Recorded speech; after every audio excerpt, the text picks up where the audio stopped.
Welcome to Designer Discussions with Miriam, Jason, and Maria. Today, we're talking about why you should end on a high note. Welcome to the Designer Discussions podcast. Tune in each week where we discuss marketing, branding, PR, and business advice for design professionals. Thanks, Jason. So today we're going to talk about the importance of ending your client experiences on high notes and trying to see why that's important and how you can apply that to your business to improve your business practices. So first off, I think we have to understand, what is our client going through, right? When they're meeting with us, and what is it that they are experiencing when they're making a bunch of decisions about their house or their office or whatever that they're going to be designing with you. And what is their goal? Their goal is to make completed experiences happen or completed tasks happen, right? They're going in there, they've hired you, they want you to complete the processes for them. And if they were to sit down with a to-do list at the end of your appointments, are they able to check something off that they would have on their to-do list at the end of that appointment? So why is all that important to designers? Because I think sometimes when you're in school, you're not taught about how the client is going through a decision-making cycle. And if you stop them outside of completing their decision-making cycle, you actually create all of the behaviors that are annoying in your client. And so and knowing that we're the ones creating the annoying behavior it's kind of eye-opening, I think, personally, to learn that it's our fault that someone is going to act like a difficult client after meeting with us. But if you learn why they're acting difficult and you can kind of stop it or circumvent it through your processes, then why not apply it to your business so that things can be easier for both you, your staff, and your client all at the same time. So first, we're just gonna look at what is that decision cycle and what does it look like. So each person is going through 5 stages. They're identifying what it is that they need. Then they're going to gather it. This is shopping, or this is resourcing as a designer. Then they're going to compare what their options are. Comparing is a completely human, natural behavior. And if you don't have it already in place in your business processes to be able to compare their 2 options to something that they can relate to, even if it's like, this is your sports car sofa and then this is your family style sofa. If they don't have anything to compare it to, they are going to look to compare things on their own. And then after they've compared it so they understand its value, then they're going to evaluate if they want it or not before they make that final decision to choose and then live in regret or euphoria. Okay. So the cool thing is that you can guarantee they're going to do that every time. And if you can control what's happening for them, then you can control that experience and then you can make them very happy. So why is all that important? And doesn't that just seem like these people should have more self-control? And if the designer can't finish the project or finish a task while they're with their client, then how is that the designer's fault? Well, we're going to talk about some things that are in psychology that are going to impact how they're actually going to look at your business and they're going to feel about the experience of working with you. So first, the thing that we're going to talk about is called a peak end rule. Okay. So what peak as in a mountain peak. So if you look up the concept of peak end rule, what happens is you weigh how something completed 10 times more than what it was like during the process. So you're already either setting yourself up for success on a much more exponential level, or you're setting yourself up for more failure. And so whenever you look at these clients that are cycling through these 5 stages of decision making, and you get your clients all the way through the process, they will automatically weight that appointment as a better experience for them because they will feel like they accomplished something. So how can we set ourselves up for success and know that our client is going to feel like they accomplished exactly what they were supposed to do during that meeting? The term for that is called partitioning. It's very similar to what it would be like if you were to go to a pizza place and have an opportunity to order a pizza with 3 friends and understanding how much pizza everybody's going to get versus going to an all-you-can-eat buffet and not knowing how much food everybody's going to eat and how much stuff is going to happen. So what you want to do is set yourself up for success by creating partitions in the work scope you're going to be accomplishing during your client appointments so that your client is aware of what you're going to accomplish beforehand, and at the end of the appointment, they get acknowledgement for accomplishing something. I think a lot of times, since our industry is so artistic in its essence and what it is at the root, that we would think, oh, we'll have somebody come in, they'll look at a couple of options, they'll make some changes, and then the next step is for me to go get more stuff for them or to create a rendering. But the reality is, you're leaving the clients in the shopping and the compare and contrast phase and sending them on their way. And you never actually finished what it was that they were asking you to do. And you didn't end that appointment on a high note.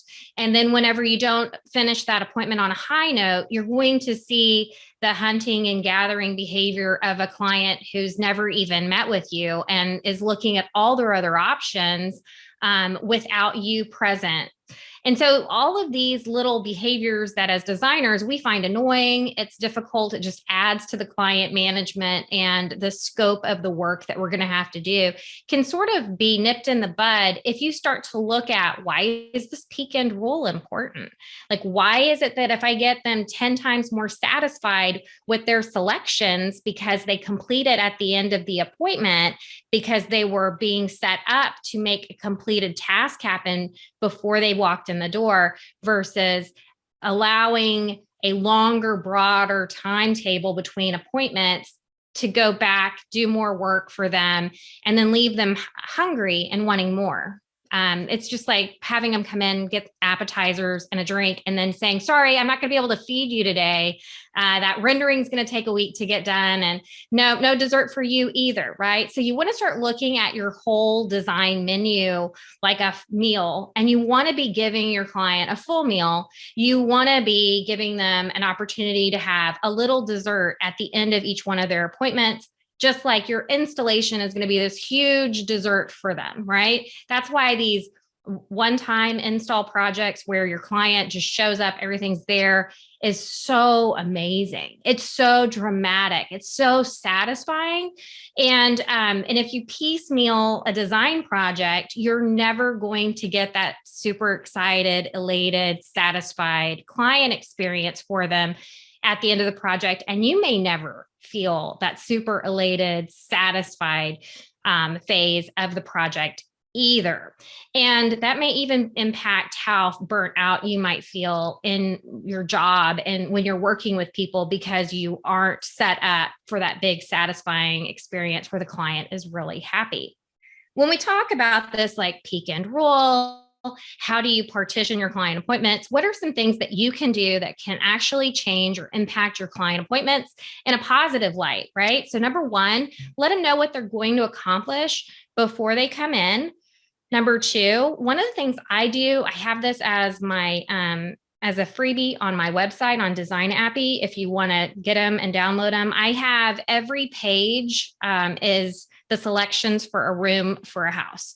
And instead of it being here's a plumbing spec sheet with all the plumbing on it, and here is a hardware spec sheet with all the hardware for the whole house, I just have one page per room, and you fill out each and every item that's being selected. And this is a piece of paper that the client can hold and know they can check off each one of the items has been selected. It's a piece of paper that they actually see being completed whenever they are sitting through the client appointment. So even if you're not able to design a large area and a whole lot of stuff, if you're tackling one room at a time, you're bite sizing as much as you can your large project, If you can just look at how other businesses have taken control over making sure satisfaction happens in their process, because your branding is the memory of working with you.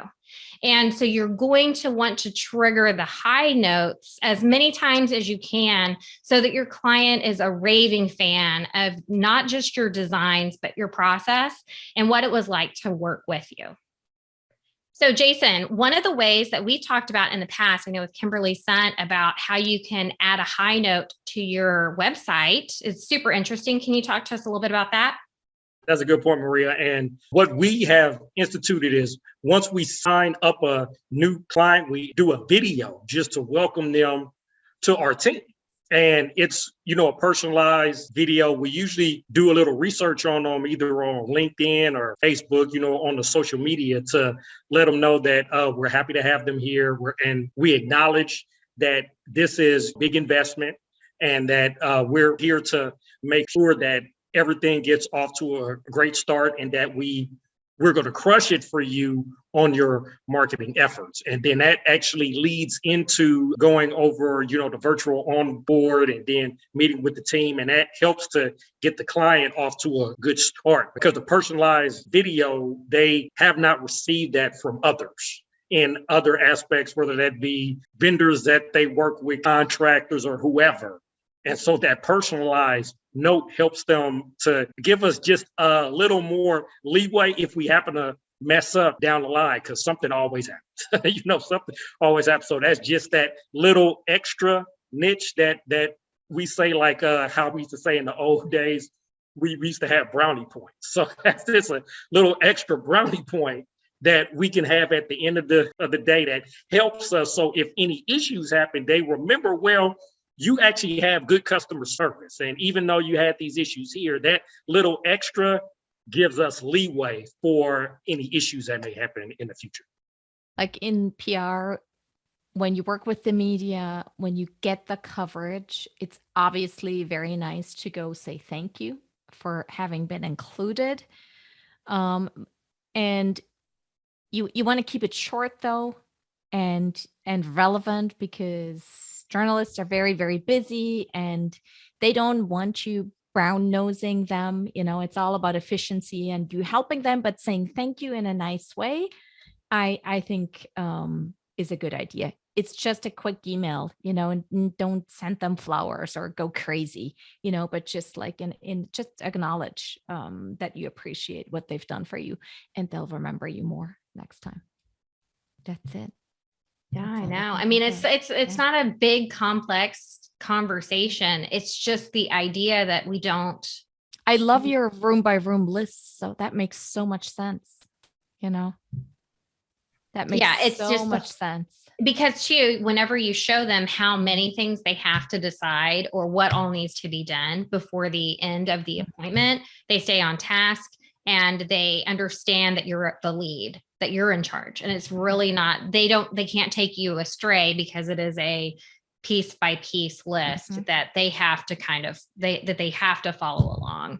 Yeah. So it's just very interesting though, when you start realizing that it's just as important when you stop the meeting as it is what your branding looks like, from the elements of how beautiful it is and who the website design person is and all of that. And I think as designers, we spend so much time thinking about the physical things and the beautiful things, and we don't really think about as much the personal things that happen mentally in our clients, like heart and soul, how they feel when they, like, if they trust us, if they feel like they're being taken care of. I feel like a lot of times when I hear about designers worrying about their processes and how they are going to get their stuff done, they don't really think to pull back and see, what did the client experience? What was the client going through? Why does that client not trust me? Why is that client still shopping me? We picked out those light fixtures in that last appointment. And then it's like, if you look back, you can see the point at which you left them and you didn't say, congratulations, we're going to do this light fixture and it's going to be perfect. And here's your rendering of what it's going to look like. So you can see it in your space and you have ownership of it, even if we're just placing the order. right? And I think there's a lot of that is being left out or like dropped during design processes in hopes of shaving off some time, making more appointments more frequently with clients, and not taking into consideration how more holistic the whole experience needs to be. All right, so just to recap, I want everybody to know what the 5 stages are that a client is going through whenever they are making a decision. And that is to first identify that they have a problem. They're going to gather what they can choose from. Then they're going to compare their options and determine the values, the pros and cons. Then they're going to evaluate which one is the best decision for themselves. And then they will choose and then deal with the consequences of making that decision. But that is the completion of the decision-making cycle that your client is in. And keep in mind, it is as important that the client is able to process through that experience when they are meeting with you and they're being serviced by your business as it is how beautiful the project is going to be in the future. Because the concept behind all this is the peak end rule. And if you are looking at how the peak end rule works, they are going to remember 10 times more positive if it ends on a high note than if you cut them off and stop the process somewhere in the middle. And that can also cause your problems. So I hope you get something out of this. And if you like what we're talking about, please leave us a review on your platform that you're listening to this. And if you have any questions, always feel free to reach out to us through social media. We hope you enjoyed this episode of Designer Discussions. What was your takeaway? Care to share your thoughts and tag Jason, Maria, and Miriam on social media? You can find them on all platforms at designerdiscussions.com. Don't forget to like, subscribe, and leave a review or comment for this episode from wherever you are listening.